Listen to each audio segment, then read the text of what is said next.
வணக்கம் சார். வணக்கம். புத்தக கண்காட்சிக்கு வந்திருக்கீங்க. எந்த மாதிரி புக்கெல்லாம் பார்த்தீங்க சார்? இன்னைக்கு அடிக்கடி புத்தக காட்சி நடக்கும்பொழுது வரத என்னுடைய வழக்கம்.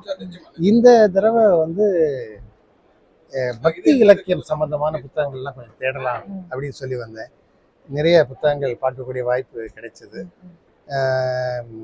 ராமாயணம் புத்தகம் வால்மீகி எழுதினது, அது நம்ம தமிழாக்கம் வாங்கினேன். இப்போ அதை தவிர நாம் சங்க இலக்கிய புஸ்தகங்களையும் தேடினேன். அதில் வந்து மதுரை காஞ்சி புஸ்தகம் எனக்கு ரொம்ப பிடிச்சிருந்தது, அது வாங்கினேன். நிறைய புது புது ஸ்டால்கள், வித்தியாசமான புஸ்தகங்கள் எல்லாம் கிடைக்குது. ரொம்ப சந்தோஷமா இருக்கு, மனதுக்கு சந்தோஷமா இருக்கு பழைய பார்க்கும்போது. நீங்க நிறைய புத்தகங்கள் எழுதியிருப்பீங்க. எந்த புத்தகம் உங்களுக்கு இன்ஸ்பயர்ட் ஆனிச்சு? எனக்கு நிறைய புத்தகங்கள் இன்ஸ்பயர் ஆயிருக்கு. ஒரு எழுத்தாளனுங்கிற முறையில் விதவிதமான ஜேர்னலில் எழுதுகிற பல புத்தகங்கள் தேடி தேடி வாங்கி படிக்கிறது வழக்கம். இருந்தாலும் வாழ்க்கைக்கு தேவையான புத்தகங்கள் இருக்குது. வாழ்க்கை முன்னேற்ற புத்தகங்கள் சொல்லி நார்மன் ஹில் அது மாதிரியான புத்தகங்கள் வந்து எனக்கு எப்பொழுதுமே பிடிக்கும்.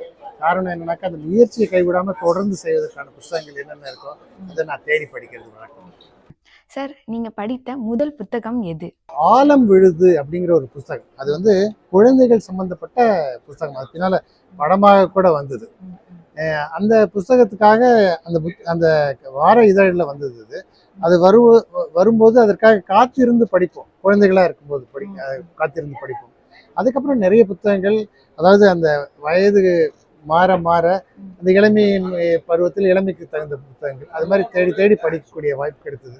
குறிப்பிட்டு சொல்லணும்னா பால் நிலா, உமாச்சந்திரனோட பால் நிலா, அப்புறம் த்ரில்லர் எல்லாம் படிக்கும்பொழுது ஜாவர் சீதாராமனுடைய புத்தகங்கள், மின்னல் மழை மோகினி, அப்புறம் கொஞ்சம் வந்ததுக்கப்புறம் மொழிபெயர்ப்பு புத்தகங்கள், ராக்கி ரங்கராஜனோட பட்டாம்பூச்சி, அதுக்கப்புறம் பொன்னியின் செல்வன், அது ஒரு பெரிய இன்ஸ்பிரேஷன். படிக்க படிக்க அந்த 5 பாகங்களும் தொடர்ந்து படிக்கக்கூடிய, விடாமல் படிக்கக்கூடிய அந்த ஆர்வம், அப்படி அந்த வயதுக்கேற்ப அது மாறிக்கொண்டே வந்தது. இப்போ வந்து அதுதான் சொல்ல வந்தது. இப்போ வந்து ஆன்மீக புத்தகங்கள்ல வந்து இப்போ போய்கொண்டிருக்கு.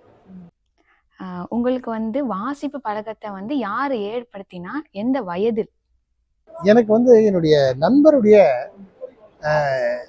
அக்கா, அவங்க என்னை வந்து நாங்கள் ஸ்கூல் போயிட்டு வரும்போது அவங்களுடைய என்னோட நண்பனின் சகோதரியோட காலேஜ் மேட், அவங்களோட வீடு அங்கே இருக்கும். ஸோ என்னை வந்து புஸ்தகம் வாங்கி கொண்டு வந்து வர சொல்லுவாங்க. அப்போ வந்து எனக்கு வந்து ஒரு 15 வயது இருக்குன்னு வச்சுக்கோங்களேன். இப்போ வந்து புஸ்தகங்கள் வந்து அவங்க வீட்டிலேருந்து வாங்கி கொண்டு வர சொல்லுவாங்க. நான் என்ன பண்ணுவேன், அந்த புத்தகங்களை அவங்க வீட்டிலேருந்து வாங்கி கொண்டு இங்கே கொண்டு சேர்க்கறதா என்னுடைய வேலை. அப்போ வந்து வரும் வழியிலேயே அந்த புத்தகங்கள்லாம் படிச்சுட்டு வருவேன். அந்த காலத்தில் தொடர் கதைகள்லாம் பைண்ட் பண்ணி ஒரு புத்தகமாக வச்சுருப்பாங்க. அதை அவங்க வீட்டிலேருந்து வாங்கிட்டு வந்து இங்கே கொண்டு வருவேன். கொண்டு வரும்போது படித்து கொண்டே வருவேன். நான் திருச்சியில் இருந்தோம் அப்போ. அதனால் அப்படி ஒவ்வொருத்தரையும் வந்து படிச்சுட்டே கொண்டு வந்து அவங்ககிட்ட கொடுப்பேன். மீதி விட்டதை வந்து திருப்பி அவங்ககிட்ட கொண்டு போய் கொடுக்கும்போது படித்து கொண்டே போவேன். இப்படி தான் எனக்கு எல்லா புத்தகங்களையும் படிக்கக்கூடிய ஆர்வம் வந்தது. என்னோட லைஃப்ல வந்து இந்த சிச்சுவேஷன்ல இந்த புக் எனக்கு வழிகாட்டியிருக்கு அப்படின்னா எந்த புத்தகம் நீங்க சொல்லுவீங்க? எனக்கு வந்து வாழ்க்கையில சுஜாதா புத்தகங்கள் வந்து எனக்கு ஒரு இன்ஸ்பிரேஷன் எப்பவுமே கொடுக்கும். காரணம் என்னன்னாக்கா, அவர் விஞ்ஞான பூர்வமா எழுதுவார். எனக்கு அப்பொழுதே விஞ்ஞானம் படிக்கணுங்கிற ஒரு ஆர்வம் இருந்தது. சுஜாதா அவர்கள் படித்த மாதிரியே நானும் எலக்ட்ரிக்கல் அண்ட் எலக்ட்ரானிக்ஸ் படித்தேன். காரணம் என்னன்னா, இந்த புத்தகங்கள் வந்து எனக்கு ஒரு ஆர்வத்தை தோண்டியது. விஞ்ஞான ஆர்வம், குறிப்பாக எலக்ட்ரானிக்ஸ் துறையில வந்து ஒரு ஆர்வத்தை தோண்டியது. இப்பொழுது கூட நான் எழுதக்கூடிய புத்தகங்கள்ல விஞ்ஞானம் சம்பந்தமான கதைகள் வந்து எப்பொழுதுமே பெரிய வரவேற்பை பெற்றிருக்கிறது பார்க்கிறேன். ஏன்னா விஞ்ஞானம்ங்கிறது ஒன்று வந்து தான் நிற்காம போய்கொண்டே இருக்கிறது. அந்த மாற்றங்கள் வந்து கொண்டே இருக்கும். இன்னைக்கு ஆர்டிஃபிஷியல் இன்டெலிஜென்ஸ் வரைக்கும் மாற்றங்கள்ங்கிறது தொடர்ந்து வந்து கொண்டே இருக்கு. இப்போ எந்த ஒரு புத்தகத்தை எந்த ஒரு ஜானர் எடுத்துக்கிட்டாலும் இன்னைக்கு எழுதின கதை மாதிரி எழுதாம நாளைக்கு வேற ஒரு கதை எழுதுறதுக்கு விஞ்ஞான கதைகள் வந்து எப்பொழுதுமே பயன்படும். இன்னொரு விஷயம் என்னன்னாக்கா, விஞ்ஞான கதைகள் வந்து இன்னொரு 500 வருஷம் கழிச்சு எப்படி இருக்குங்கிறதையும் கற்பனை பண்ணி எழுதக்கூடிய ஒரு வாய்ப்பை கொடுக்கறது. சார், நம்ம நிறைய புத்தகங்கள் படிச்சிருப்போம். ஆனா சில புத்தகங்களை மட்டும்தான் பொக்கிஷமா பாதுகாக்கணும் அப்படின்னு நம்மளுக்கு ஒரு தாட் வரும். அந்த மாதிரி உங்களுக்கு பொக்கிஷமா பாதுகாத்த புத்தகம் எது? பொன்னியின் செல்வன் வந்து சொல்வேன். அதை நான் எடுத்து பத்திரமா வச்சிருக்கேன். என்னுடைய அடுத்த தலைமுறைக்கும் நான் அதை கடத்தியிருக்கேன். என்னோட பையன் வந்து சின்ன குழந்தையா இருக்கும்போதே வந்து அந்த பொன்னியின் செல்வனை படிக்க வச்சு தூங்க வைப்பேன். தூங்கும்போது தினமும் ஒரு அரை மணி நேரம் பொன்னியின் செல்வன் அப்படியே அந்த கல்கி எழுதின இருக்கிறது எப்படியோ அப்படியே படிப்பேன் நான். அது எதுக்குன்னாக்க நம்முடைய தமிழர் வரலாறு சரித்திரங்கள் வந்து அடுத்த தலைமுறைக்கு கொண்டு போய் சேர்க்க வேண்டும், எளிதாக சேர்ப்பதற்கு அந்த புத்தகம் வந்து ரொம்ப உபயோகமா இருந்ததுன்னு சொல்லுவேன். அதே போல பல்லவர்கள் வரலாறு அப்படிங்கும்போது சிவகாமியின் சபதம், இந்த கல்கியோட புத்தகங்களை நான் வந்து போற்றி பாதுகாக்கணும்னு நினைக்கிறேன். அது அரசுடைமையாக்கப்பட்டது ஒரு மிகச்சிறந்த பணியாக நான் நினைக்கிறேன். நீங்க பொன்னியின் செல்வன் புக் படிச்சிருக்கீங்கன்னு சொல்லியிருக்கீங்க. Super sir. புக்குக்கும் இப்போ படமா வந்திருக்குல்ல, அதுக்கும் என்ன டிஃபரன்ஸ்? புத்தகத்துல வந்து ஒரு வாசகர் தன்னுடைய கற்பனையை எப்படி வேணா கொண்டு போகலாம். ஆனால் அது திரைப்படமாக மாறும்பொழுது அந்த டைரக்டர் என்ன கற்பனை செய்து வைத்திருக்கிறாரோ அந்த ஃப்ரேமுக்குள்ள தான் அது அடங்கும். ஆனா நம்ம புத்தகமா படிக்கும்போது நம்ம கற்பனையை எப்படி வேணா கொண்டு போகலாம். அதனால பொதுவாக மிகச்சிறந்த புத்தகங்களை திரைப்படமாக எடுப்பது கடினம். இது இந்தியாவில் மட்டும் இல்லை. நான் வந்து இந்த ராக்கி ரங்கராஜனோட பட்டாம்பூச்சி சொன்னேன் இல்லையா, பாப்பிலோன்னு ஒரு படம், அது ஆங்கிலத்தில் பார்க்கும் பொழுது அதோட பரிமாணம் வேற மாதிரி இருந்தது. இது ரொம்ப கடினமான விஷயம். பொன்னியின் செல்வன் ஒரு ஒரு ஒரு திரைப்படமாக பார்க்கும்போது அது வேற பரிமாணத்தில் இருந்தது, புத்தகமாக படிக்கும்போது அது வேற பரிமாணத்தில் இருந்தது. இப்படிதான் நான் சொல்ல விரும்புகிறேன். நீங்க நிறைய வெளிநாட்டு பயணம் போயிருக்கீங்க, நிறைய புத்தகங்காட்சிகள்லாம் அங்க பார்த்துருப்பீங்க. ஸோ அந்த நாட்டுல எந்த நாடு வந்து புத்தகங்களுக்கு தனித்துவமா அப்படின்னா என்ன நாடு நீங்க சொல்லுவீங்க? 2 நாடுகள் சொல்வேன். ஒன்று வந்து கிரேட் பிரிட்டன், அதாவது லண்டன். நீங்கள் லண்டனில் பார்த்தீங்கன்னாக்க இன்னைக்கு இந்த ட்ரெயின்னு சொல்ல மாட்டாங்க, டியூப்னு சொல்லுவாங்க. நம்முடைய மெட்ரோ ரயிலை வந்து டியூப்னு சொல்லுவாங்க. அங்கே வந்து கையில் புஸ்தகம் இல்லாத ஆளுங்களே பார்க்க முடியாது. அவங்க வந்து இதர் இந்த இது மாதிரி பைண்ட் பண்ண புஸ்தகம் வைத்திருப்பாங்க, இல்லை கிண்டல்னு சொல்லுவாங்க இல்லையா, அந்த புஸ்தகம் எலக்ட்ரானிக் மீடியாவில் வந்து படிச்சுட்டே வருவாங்க. அது யாராவது ஏதாவது படிப்பாங்க, குறைந்தபட்சம் ஒரு செய்தித்தாளாவது படித்துக்கொண்டே வருவார்கள். அங்கே வந்து பொதுவாக ஒருத்தரோட ஒருத்தர் வெறும் பேச்சு பார்க்கறது ரொம்ப கடினம். அந்த புஸ்தகத்தை வச்சே நீங்கள் எந்த மாதிரியான புஸ்தகங்கள் இப்பொழுது மார்க்கெட்டில் வந்து ரொம்ப பாப்புலராக போயிட்டு இருக்குங்கிறத கண்டுபிடிக்க முடியும், அந்த அளவுக்கு. அதனால லண்டனில் வந்து புத்தக ஆர்வம் வந்து இன்னும் குறையவே இல்லைன்னு நான் சொல்லுவேன். ஆனால் என்னை வியக்க வைத்த ஒரு ஒரு நாடு புத்தகத்திற்காக அப்படின்னு நான் பார்க்கும்போது ஐஸ்லாந்தை சொல்லுவேன். ஏன்னா ஐஸ்லாந்துக்கும் இந்தியாவுக்கும், முக்கியமாக சென்னைக்கும் ஒரு பெரிய ஒற்றுமை இருக்கு. என்னன்னாக்க ஐஸ்லாந்துல வந்து இது ஒரு புதிய விஷயமா உங்களுக்கு இருக்கும், 5 2 எழுத்தாளர்களா இருப்பாங்க. அந்த நாட்டுல 5 பேர் இருக்காங்கன்னா அதுல 2 பேர் எழுத்தாளர்களா இருப்பாங்க. அவர்கள் வந்து வருடம் எழுதுவாங்க. அதுல ஒரு கிறிஸ்மஸ்க்கு முன்னால அவங்களுடைய புது புத்தகத்தை எழுதி அதை பிரிண்ட் எடுத்து, அதாவது கிட்டத்தட்ட நம்மளோட டைம் மாதிரியே வச்சுக்கோங்களேன், பொங்கலுக்கு நம்ம புது புத்தகம் கொண்டு வர மாதிரி அவங்க கிறிஸ்மஸ்க்கு புது புத்தகம் கொண்டு வருவாங்க. அந்த புது புத்தகத்தை வந்து நண்பர்களுக்கு வந்து கிறிஸ்மஸ்க்கு முதல் நாள் சந்திக்கும் போது கொடுப்பாங்க. அதனால கிறிஸ்மஸ் முதல் நாள், கிறிஸ்மஸ் ஈவ்னு சொல்றோம் இல்லையா, அந்த அந்த அன்னைக்கு எல்லாரும் ஒரு புது புத்தகத்தை படித்து கொண்டிருப்பார்கள் அப்படிங்கிறத நான் அங்க போயிருந்த போது கேட்டறிந்தேன். அங்க எங்க யார் வீட்டுக்கு போனாலும் ஒரு புத்தகம் கொடுப்பாங்க. அது ஒரு அது மாதிரி ஒரு நாடு வந்து புத்தகத்தை போற்றக்கூடிய நாடு.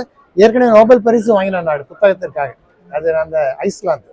அந்த நாடை வந்து நான் உண்மையாவே ஒரு முக்கியமான ஒரு நாடாக இருக்கிற, புத்தகத்தை பொறுத்தவரை ஒரு முக்கியமான நாடாக நான் கருதுகிறேன். நீங்க எழுதின புத்தகங்கள் என்னென்ன? சிறுகதைகள் நிறைய எழுதியிருக்கிறேன். பரிசு பெற்ற சிறுகதைகள் எழுதக்கூடிய வாய்ப்பு கிடைத்தது எனக்கு. 2 தொகுதிகளும் வந்திருக்கிறது. அரண்மனை வனம் அப்படிங்கிற ஒரு சிறுகதை தொகுப்பு வெளியிட்டிருக்கிறேன். அதை தவிர நிலவும் மலரும் என்கிற 2வது தொகுப்பு வெளியிட்டிருக்கிறேன். கலைமகள் பப்ளிகேஷன்ஸ், கலைமகள் மாத இதழ், 94 வருட பாரம்பரியம் கொண்ட மாத இதழ், அந்த இதழ் தான் என்னுடைய கலைமகள் பப்ளிகேஷன் தான். இந்த 2 புத்தகங்களுமே பதிப்பித்திருக்கிறார்கள். முதல் புத்தகத்தை மாலன் தலைமையில் வெளியிட்டோம். அடுத்த புத்தகத்தை பட்டுக்கோட்டை பிரபாகர் இவங்க வெளியிட்டாங்க. கீழாம்பூர் சங்கர் சுப்பிரமணியம் கலைமகள் ஆசிரியர், அவர் தான் என்னுடைய ஆசான், இந்த எழுத்துத்துறையில் ஆசான். அவர் தான் 2 புத்தகங்களுக்கும் அணிந்துரை எழுதி அதை தலைமை தாங்கினார் இந்த விழாக்களுக்கு.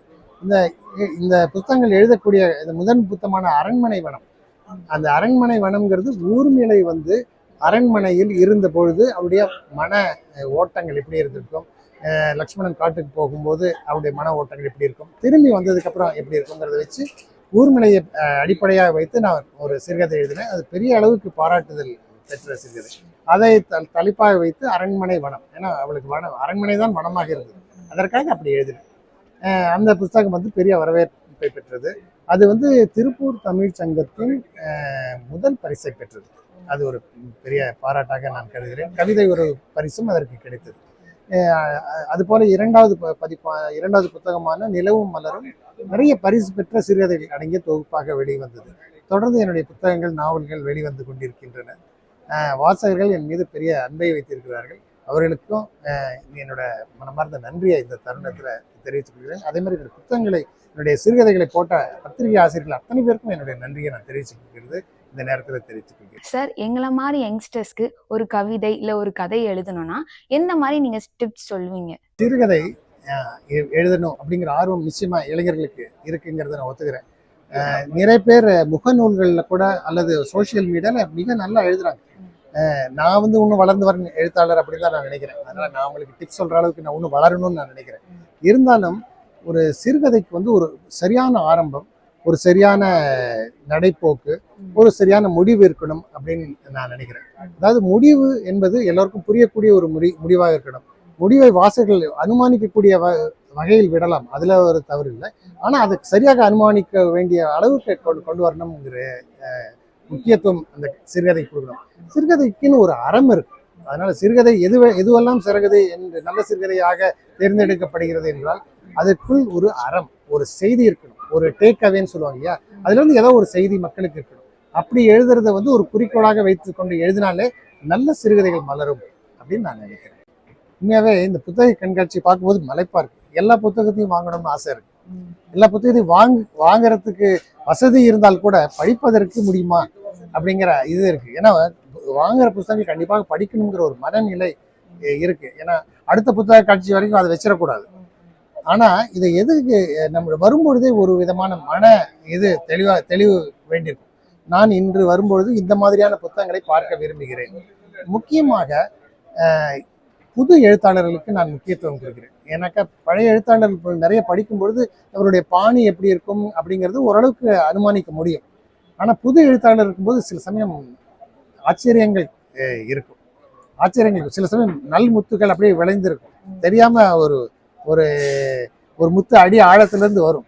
ஆக புது எழுத்தாளர்களுக்கு, வளரும் எழுத்தாளருக்கு நான் முக்கியத்துவம் கொடுத்து நான் வாங்குவதை என்னோட கடமையா வச்சிருக்கேன். ஒரு விதத்துல அவங்கள என்கரேஜ் பண்ணுங்கிறத தாண்டி நிச்சயமா பிரமாதமாக எழுதக்கூடிய எழுத்தாளர்கள் உருவாகி கொண்டிருக்கிறார்கள் அப்படிங்கிறதும் ஒரு காரணம். அட்டைப்படம் வந்து நிச்சயமாக அது வாங்கக்கூடிய தன்மையை கொடுக்கணும். அதாவது இன்வைட் பண்ணணும்னு சொல்லுவாங்க, இருக்கணும். அதுக்கு இல்லாம அணிந்துரை வந்து அணிந்துரையில வந்து எழுதுறது வந்து ஒரு கடினமான காரியம். அதாவது அணிந்துரை எழுதணும், ஆனா அந்த கதை உள்ள இருக்கிற கதைகள் பத்தி எதுவும் சொல்லிடக்கூடாது. ஆனா கதைகளை படிக்க தூண்டும் வகையில் அந்த அணிந்துரை இருக்கணும். அது மாதிரி சிறப்பாக எழுதக்கூடிய பிரபல பத்திரிகையாளர்கள், சீனியர் எழுத்தாளர்கள் இருக்கிறார்கள். அவர்கள்கிட்ட அணிந்துரை வாங்கி போடுவது நல்லது. ஆனா அந்த அளவுக்கு உங்க கதையும் இருக்கணுங்கிறது ஒரு முக்கியத்துவம். ஏன்னா அவங்க அப்படி அது கதையோட தரத்தை பார்த்து தான் எழுதுவாங்க. அந்த அணிந்துரை எழுதுறது மட்டும் அல்லாமல் அந்த பின் அட்டையில இருக்கு இல்லையா, அதுல இந்த கதைகள் எதற்காக படிக்கணுங்கிற ஒரு தூண்டுதல் அந்த பின் அட்டையில இருக்கணும். அது வந்து அந்த அணிந்துரையிலிருந்து ஒரு சின்ன பகுதியை எடுத்து போடலாம். அல்லது நீங்க வாசகர்கள், அதாவது ஒரு ஆத்தர், அந்த ஆசிரியர் இந்த புத்தகத்தை ஏன் படிக்க வேண்டும் அப்படிங்கிறது அந்த அந்த பின் அட்டையில இருக்கும். அதை பார்க்கும்போது இதுல ஏதோ ஒரு விஷயம் சொல்ல வராரு, அதை நான் படிக்கணும் அப்படிங்கிற ஒரு ஆர்வம் தூண்டும்படியாக அந்த பின்னட்டையும் இருக்கு. ஆக முன்னட்டை, அணிந்துரை, பின்னட்டை மூன்றுமே முக்கியத்துவம் வாய்ந்தது. இது வரைக்கும் நாங்க கேட்ட கேள்விக்கெல்லாம் பொறுமையா அழகா சொன்னீங்க. எங்க சேனல் சார்பாக ரொம்ப நன்றி.